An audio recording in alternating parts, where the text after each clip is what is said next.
people? How y'all doing this morning? It is balmy, not balmy. It's a shitty Thursday. Nah.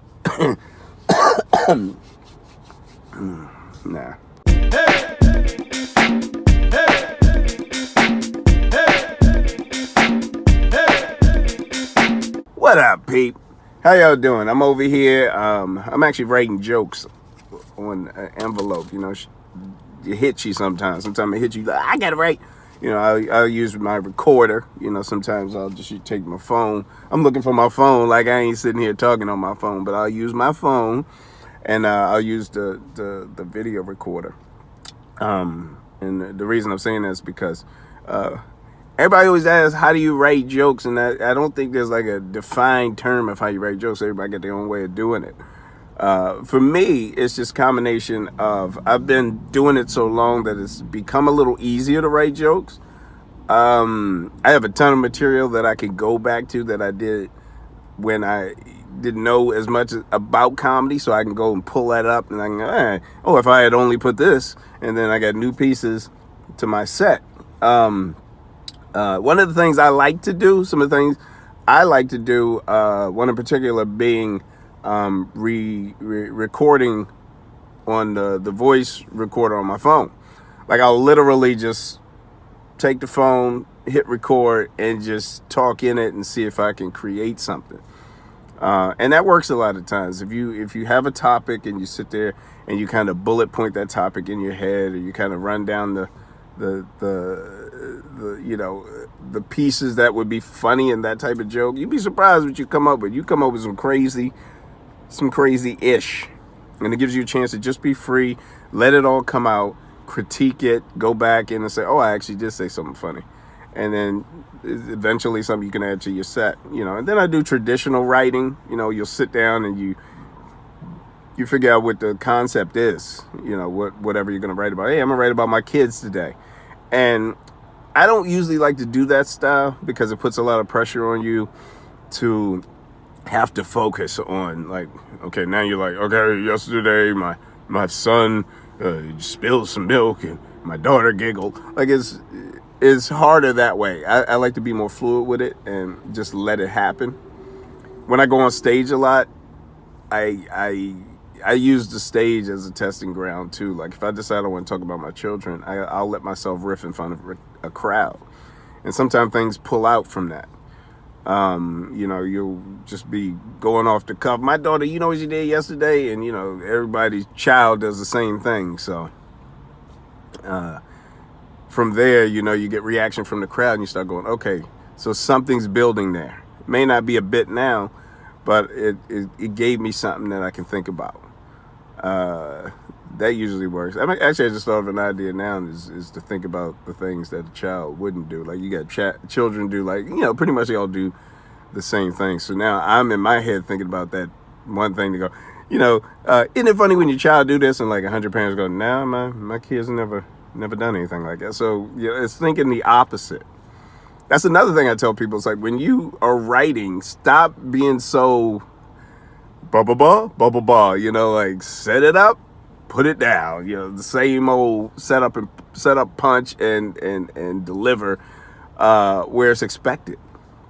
You know, one of the best things we have in comedy is misdirection and the element of surprise. So a lot of times I say, whatever you think you're about to say, like when you're finishing a joke and you go, I'm going to say this and then I'm going to say this. Like, don't say that. Like, start thinking the crowd is following you. And the whole idea is while they're following you straight down this road, is that you just zip off on the side road. They never saw it coming. And they're trying to U-turn the car and catch up with you again because you just threw them off.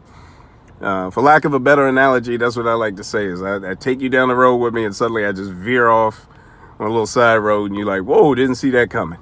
Same thing. It's just misdirection. It's just the element of surprise. So start thinking that way when you're anything. You're about to talk about, you know, I went to the mall today to buy some shoes. And there's 5 different things that are general. I went to buy shoes and they didn't have my size, or the lady wouldn't help me, or when I sat down, I realized, you know, whatever.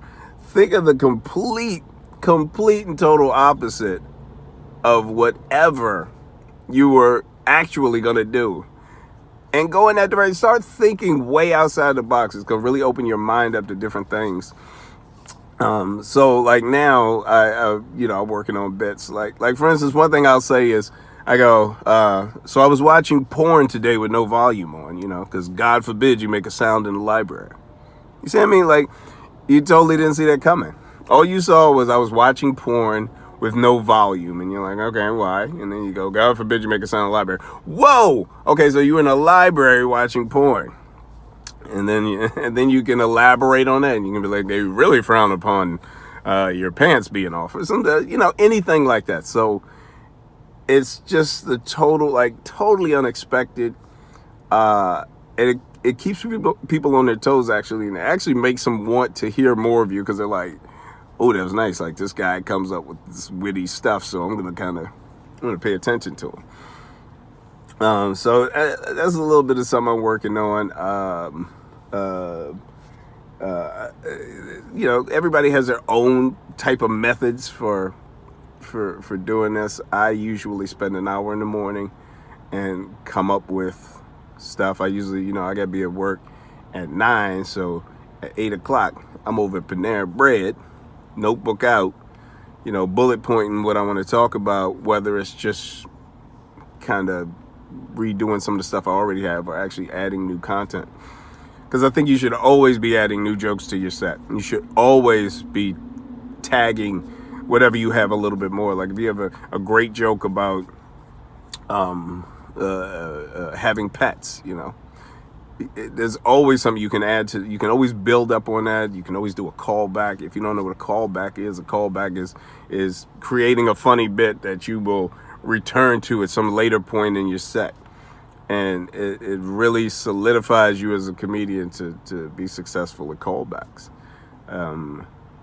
It's just like watching a good movie, the same concept. Like if you watch a good movie, the idea of a callback is bringing something from early in the movie and kind of completing everything. It's tying up all the loose ends, and then at the end of a movie, all the loose ends are tied, and you go, oh, that was a great movie. And finally, we know who the killer is. And so it's kind of the same thing with your set. You want to have a set that kind of goes full circle.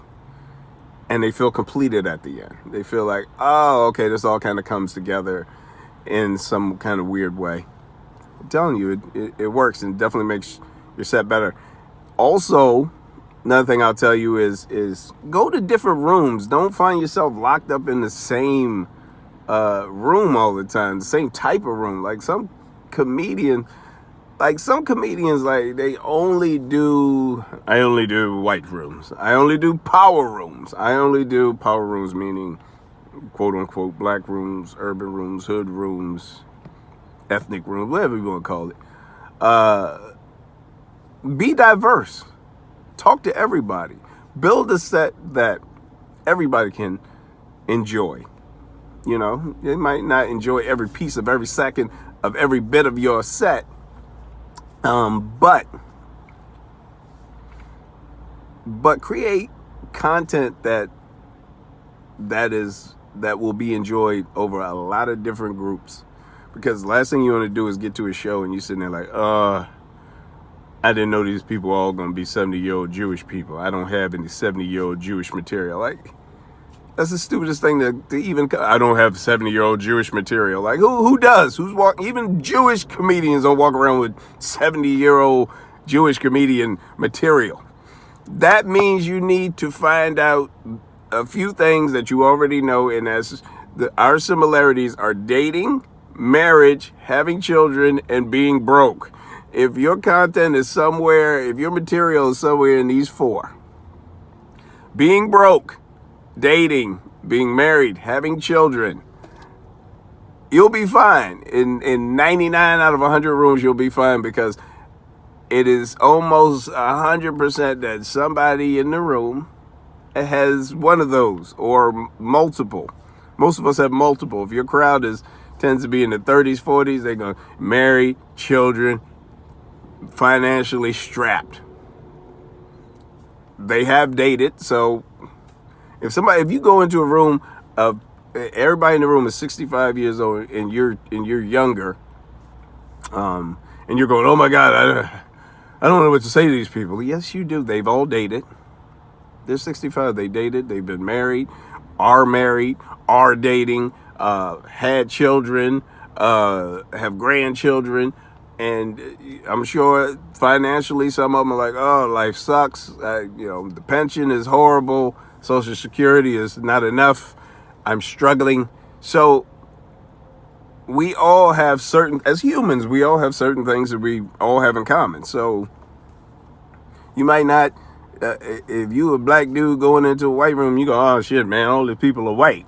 I don't know how to relate to these people. Yes, you do.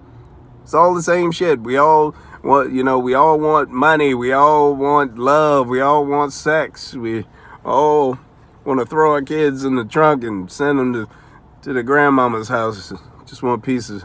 That's just me. I just want peace of mind sometimes. Now, I'm joking, but just think of that when you're either when you're writing or when you're in front of these crowds, is that we all have similarities, We might not have an age thing in common. We might not have a lifestyle thing in common, but we all have the same basic needs and wants, okay? So use that when you're writing. Use that. Talk about your income and the problems that you're having with your income. Talking about your partner that you're having issues with, or you're having a wonderful time with, because 90% of the crowd can relate to that. They're either in a good relationship or a bad relationship. So whatever your material is, you're going to hit them. Whether they in the good shit or the bad shit, you're going to get them. So that's it. So get your ass writing. If you ain't writing, get to writing.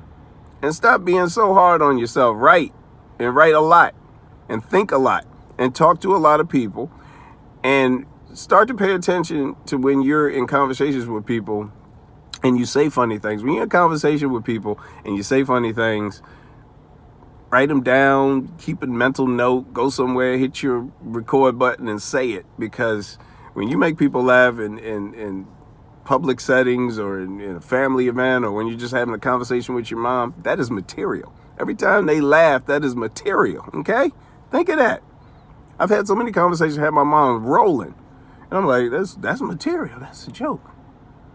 60-year-old black women be on the floor. I start talking to them. Just but that's it. Just write a lot.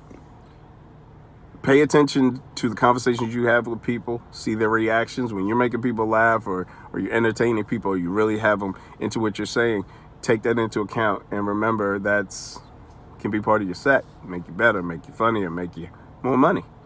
And that's it. I got to go. I'm actually supposed to be finishing writing, and I'm over here wasting time talking to you. You know what to do. Get your ass right and be successful. All right? I'm out.